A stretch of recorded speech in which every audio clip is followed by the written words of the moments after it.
it's Guido coming at you with a quick tip, and today we are going to talk about how to influence people, right? How to make friends and influence people in World of Tanks instead of "you are terrible, stop camping," or whatever it is we like to type in. So what I've found out, and I think I've known this for a long time, and I am in various stages of using it and not using it, but lately I've used it to quite good effect, is instead of berating people, I try to cajole them a little bit, try to influence them, try to ask them to do something, or give them a little bit of information that might help them sort of change what they're doing. Notice the 704 is sitting back here on the sniper hill, and actually that was not a bad spot because he dropped some damage on these dudes peeking. But if you watch how the game is going, how many shots do you guys think the 704 is really going to get? Maybe if there's still something hanging out down here in this corner, but pretty quickly the Cobra is proving that's not going to happen because he's moving across the bridge, not eating damage, right? So more than likely there is nobody there. So pretty quickly the well that the Object 704 has pretty decently sipped from is about to dry up. And I'm dead. That's my problem. I am dopey. But in this situation where you're watching the game, you can actually be helpful. And what you can do is kind of watch what's going on and tell people where things are. Tell people, hey, I don't think you're going to get more shots there. Maybe you should move up, instead of just yelling at them. So I'll show you an example of that and what I'm talking about right here. I'm sort of watching what's going on. 704, you see the Cobra is moving up, and then just watch the chat down there. 704, you need to move. It actually says Ned to move, but I think you understand what I'm saying. 704, look what he says. I say you will not get any shots there. Right? The Cobra is proving that even more so now, and he says, okay. And I thought to myself, is he actually going to move? So I started watching his icon, and off he goes. Right on. Took the advice and moved up. Now we're going to timestamp forward because this is important to our winning of the game. It looks like we kind of have this. We're actually going to bleed some tanks and some hit points because there's an Udez in a really nice spot. You know where it is, back here in these bushes. We have the Hori 1, which is a great big old TD sitting up on the hill.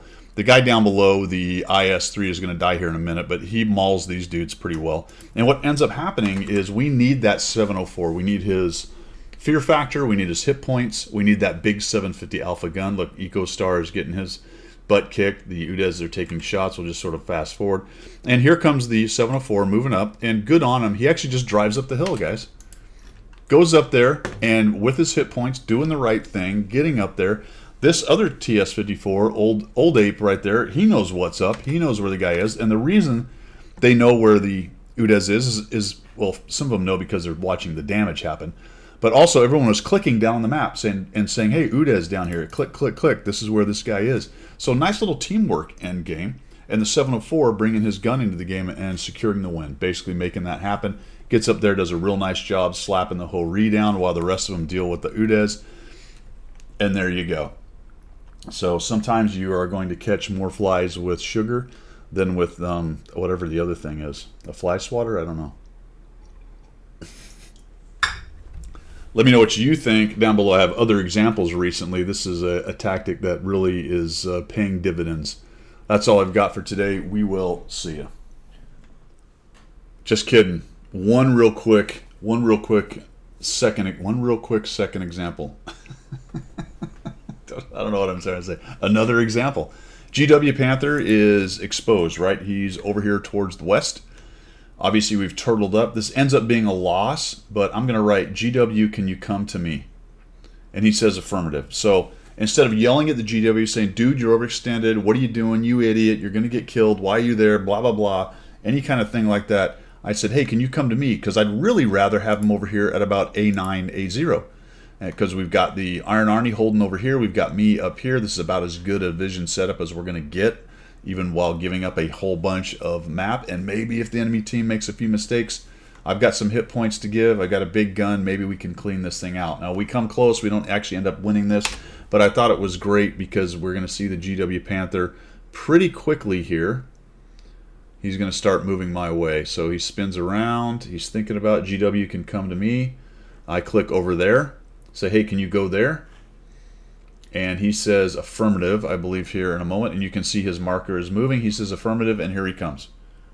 So absolutely fantastic. Good on him. Thank you there, B. Verdot. I don't know if that's an anonymized name or what's going on there. But anyway, nicely done. He does a good job. Gets a bit more damage out of it. We actually come close to winning. Not quite, but we come close. And a little teamwork, right? And we did it without yelling at each other, calling each other names, telling him he's a terrible arty person, you're overextended, you're dumb, whatever. So just, hey, man, can you come over here? And he did it. So there you go. Second example. This is really it. We will see ya.